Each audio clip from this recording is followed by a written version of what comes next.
will start by showing my enthusiasm and very great pleasure to be in the studio. I actually underrated Sahara reporters because the perception we have in Nigeria is like a cyber operation that is done on one or two computers, or laptops, But what I'm seeing here is a complete studio, digital, well-equipped, well-staffed, and I would say I'm brilliantly impressed how far Sahara Reporter has gone. This is encouraging, this is interesting, and I'm using this medium to call on Nigerians at home and in diaspora to support the Sahara Reporters that I've now tagged as the conscience of the nation. I'm particularly very impressed, and I wish you all the best, and we will continue to support your activities. The fight against corruption in Nigeria, it's an Herculean one.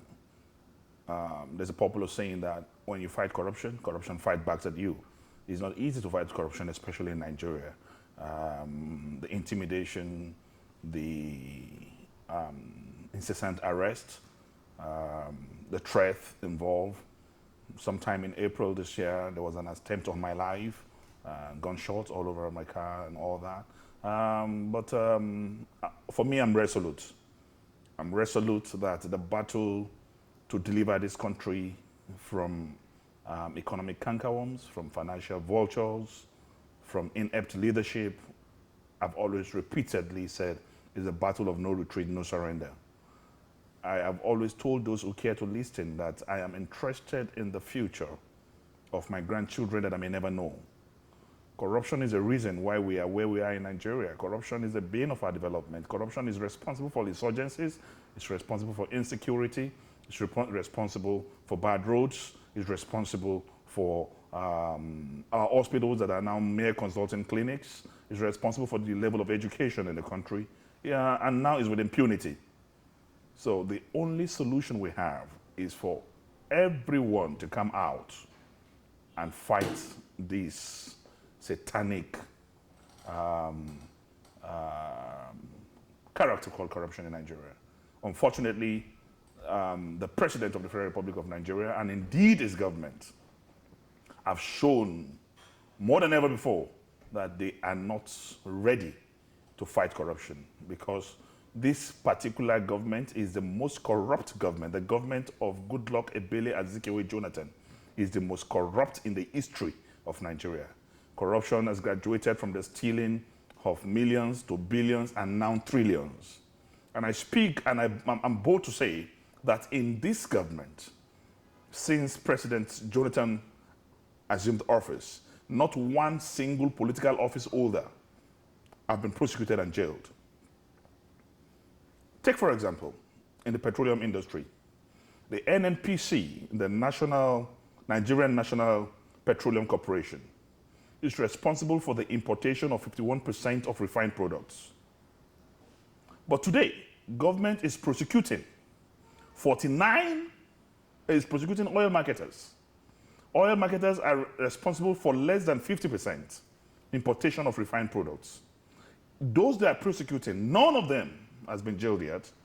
Then you are now prosecuting 49% oil marketers, and you are not doing anything about those who are importing 51%. Selective prosecution. And it is impossible for government to prosecute even the 49, because these 49 did not directly dip their hands into the coffers of government. They didn't just go into government treasury and pick money. No. Somebody in PPPRA. PPPRA is Petroleum Pipeline Products Regulatory Agency. So somebody there actually certified that a product that was not imported was imported. Somebody there, a government bureaucrat, certified that a ship that never landed in Nigeria landed. Somebody there certified that millions metric tons of petroleum products were imported when it was not imported.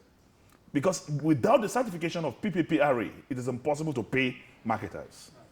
Then somebody in the Central Bank of Nigeria also raised the check. The Central Bank of Nigeria has got evaluation and monitoring units. They are supposed to carry out due diligence before you can issue or raise checks. So somebody compromised. There's a satanic collabo between the PPRA, the Central Bank of Nigeria, and indeed the Ministry of Finance that eventually released the money to these oil thieves. What I'm saying in essence is that if government is prosecuting, supposedly prosecuting the oil marketers, they also need to prosecute the bureaucrats, the government officials, the civil servants, the Minister of Petroleum, who authorized payments, the Minister of Finance, who authorized payments. But that is not happening.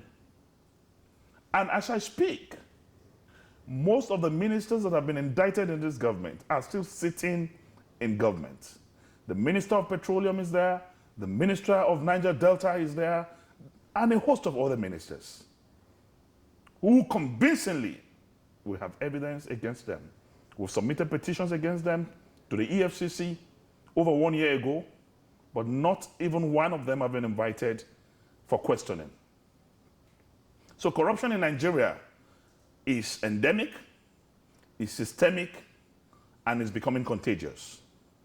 So if we want to rescue our country, we must stand up without fear of favor, without fear of consequences, and fight corruption headlong, because we have no any other country to call our own apart from Nigeria.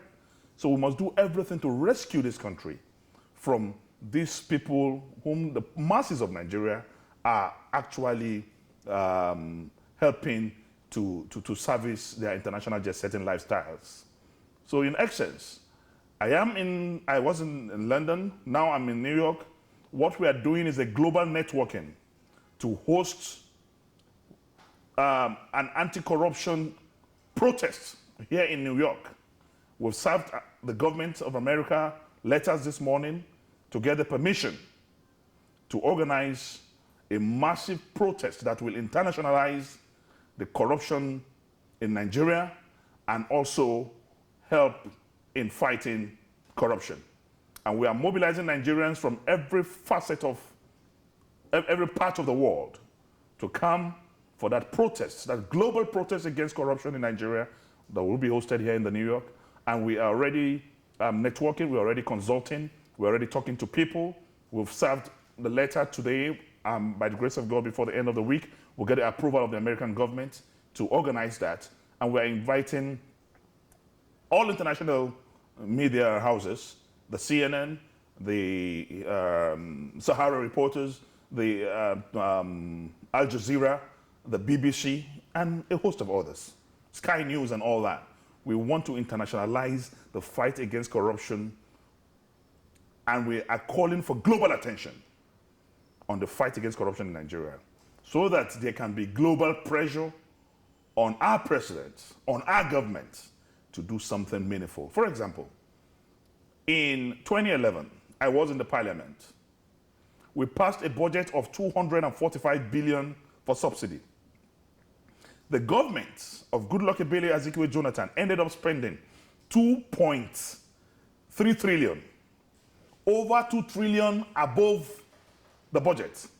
The budget of a nation is a law. It's called the appropriation law. So the under implementation, over implementation, non-implementation of that act is an abuse of law, punishable by law. But here, there was extra budgetary spending of over 2 trillion by this reckless government. Yet there's no attention from the National Assembly. There's no question from the National Assembly. Let's, for example, if you today remove 2 trillion naira from the economy of Ghana, for example, Ghana will collapse. But that happened in Nigeria. I've said it time and time again. The Minister of Petroleum has been indicted by 6 different reports. 6 reports. The first is a KPMG report. The second is the Senate Committee report on subsidy. The third is the Farouk Lawal report. The fourth is the Naiti report. The fifth is the Ribadu report. And the sixth is the Ike Imokede report instituted by the Minister of Finance. She has been indicted by 6 different reports. She's the chairman of NNPC. NNPC have been indicted under her. But after 6 indictments by government establishments and parastatals, the woman is still elegantly attired and cosmopolitanly fashioned every Wednesday in diamonds, attending the Federal Executive Council meeting under the watchful eyes of an unperturbed president. We cannot continue like that as a nation. We cannot continue like that as a nation. And there's precedence to this. During the Obasanjo's government, the man who nominated the president, Obasanjo to be president, the man who was Obasanjo's senior at Baptist High School in Abeokuta, was made the Minister of Internal Affairs. He was implicated in a corruption saga. He was removed as minister. His name is, his name is Chief Sunday Afolabi, the then Minister of Internal Affairs. He was removed as minister. Then we have Professor Fabian Osuji, who was Minister of Education under the Obasanjo's administration. Immediately was involved in a corruption saga. He was removed as ministers. We had the then Senate President Wabara. Immediately was indicted in a corruption saga. He was removed as minister. Even under late Umaru Yar'Adua, there was Professor Gage, the Minister of Health, and Professor Gabriel Aduku, the Minister of State for Health. Immediately they were indicted in a bribery scandal. They were removed as ministers because the public policy in Nigeria is that once you have been indicted of corruption, you will automatically lose your office. But here we have ministers under this government who have been indicted, re-indicted, indicted, and re-indicted. But they are still flaunting their ill-gotten wealth all over with impunity. So Nigerians, I'm using this opportunity to call on Nigerians that it is now or never. We cannot continue to put the lives of generations yet unborn in danger. Nigeria is blessed. Nigeria is resourceful. We cannot allow people who are less than 5% of our population to destroy the 95%. Nigerians must wake up from their slumber, must get out of their cocoon and become change agents and begin to call for a bloodless revolution that will transform this nation from the hands of these economic cankerworms and financial scavengers. Nigeria, as I speak to you right now, is not only sick, but equally suffers from what I call a dreadful congenital abnormality. There's a need for amelioration, there's a need for palliation, there's a need for correction. And it takes you and I to rescue our nation. It takes you and I to build a new Nigeria. It takes you and I to say, in an unjust society, silence is a crime. This is the time in the history of Nigeria where silence is no longer golden. People must come out and speak, because the day you stop speaking, that day you start dying. And wherever dictatorship, inept leadership is a fact, revolution becomes a right. So we are using the opportunity to say Nigerians must wake up from their slumber, must get out of their cocoon. Nigeria must make up their mind to rescue our country from the hands of these few destructive elements who are bent on making sure that we spend our capital. Corruption is now part of our lives in Nigeria. We can't continue like this. No one is comfortable. When I was growing up as a child, houses had no fences. Houses had no fences. Today, people build their houses in Nigeria with walls and fences that it looks to me like a zoo. The only time as a child growing up, I see such buildings or such walls was either in the zoos or in the prison yards. But today people build their houses with fences, not only with fences. Gradually, the situation became deteriorated. We now started having broken bottles as barrier on our fences. Later it became barbed wires. Today is electric fence. We have graduated from beware of dogs now to beware of crocodiles, beware of lion, beware of snakes. The situation is becoming outrageously calamitous. We cannot keep quiet. This is the time to act. The Bible said, you shall know the truth, and the truth shall set you free. Nigerians who have known the truth We have seen the satanic manifestations of the PDP and particularly this government. We cannot continue to keep quiet. You must come out and rescue our country. We must deliver Nigeria because we have no any other country to call our own. Today, tribalism, ethnicism, regionalism, religious bigotry is the instrument the elite use to divide us as a people. We are one people. We serve one God. Religion should not be a barrier, should not be the reason why we'll stand up and raise arms against ourselves. Let us unite together as a people. Let us come together as a nation and fight our common enemy. A poor man in Kano is a poor man in Abuja. A poor man in Abuja is a poor man in Imo. A poor man in Imo is a poor man in Ogbomoso. A poor man in Ogbomoso is a poor man in Calabar. So let us come together and build a country where the motto of our nation, peace, unity, and faith, will become actualized. So that that phrase of our national anthem that says, the labor of our heroes past shall never be in vain, will be actualized. We need to come together. We need to support the fight against corruption. We need to forget our differences and make sure that we say no to this inept, satanic, wicked government.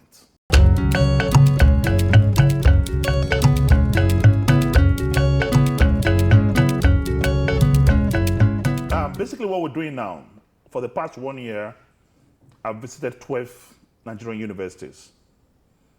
I go to deliver lectures, to conscientize the people, to orientate the people, to educate the people, to inform the people, and work on the psyche of Nigerians, on the need for rejuvenation, on the need to speak out. And this is yielding results. This is seriously yielding results. On a daily basis, we are carrying out what I call a democratic evangelism, and we are winning souls. And Nigerians are becoming more enlightened. And we will not, again, commit the mistake of allowing the labor leaders to lead our protests. We are going to lead our process ourselves because we don't want the process to be commercialized or monetized. So I want to assure you that gradually Nigerians are becoming, they are leaving their gullible zones to an active zone where people are beginning to understand the issues. And I want to believe that by the grace of God, with this continued democratic evangelism, orientation and awareness going on, enlightenment going on Twitter, on Facebook, in the rural areas, we are coming everywhere. And I want to believe by the grace of God, by the time we're ready for this protest, there will be many minds that will be ready for this revolution.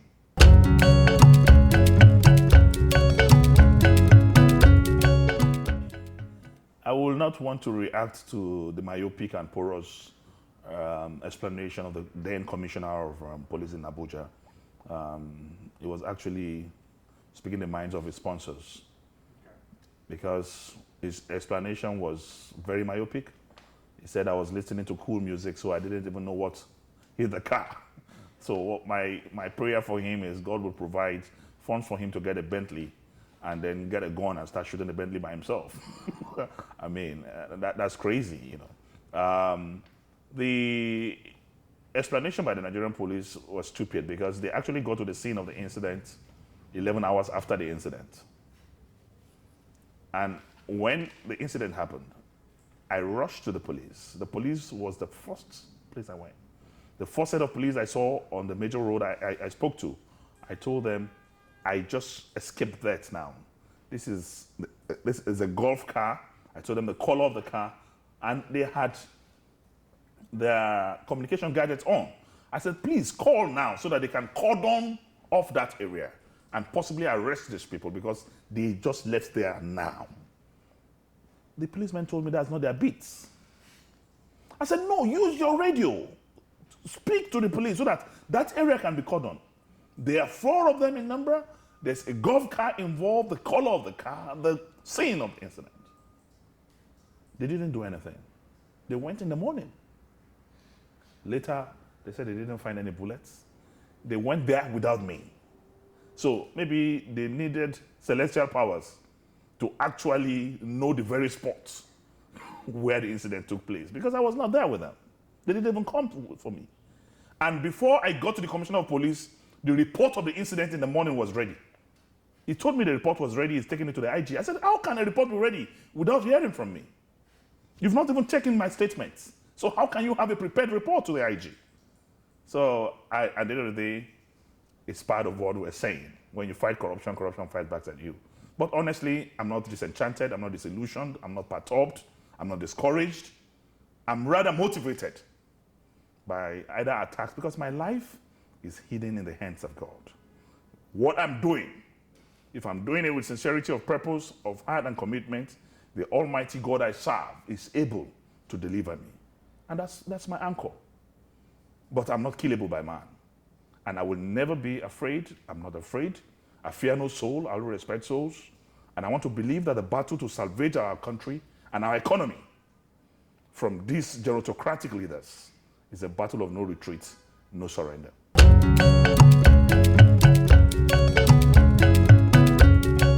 No, it's happening before the end of the year. Yeah, we're looking at sometime in November. Okay. Yeah, but we will have a lot of talks around America, UK, Spain, precisely to galvanize support for the protests. Okay. That tour will start as from next week by the grace of God.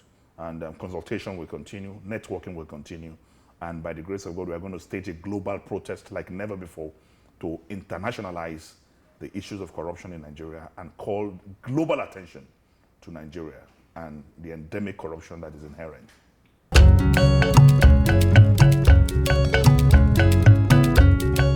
Obviously, we were even supposed to hold a protest in Nigeria last month, but because our Muslim brothers and sisters are in their Ramadan period, they're actually in a fast mood now, and that is why, for the respect for our Muslim brothers and the holy period of Ramadan, that we shifted the protest. But we are still going back to drawing table, and there will be a protest in Nigeria.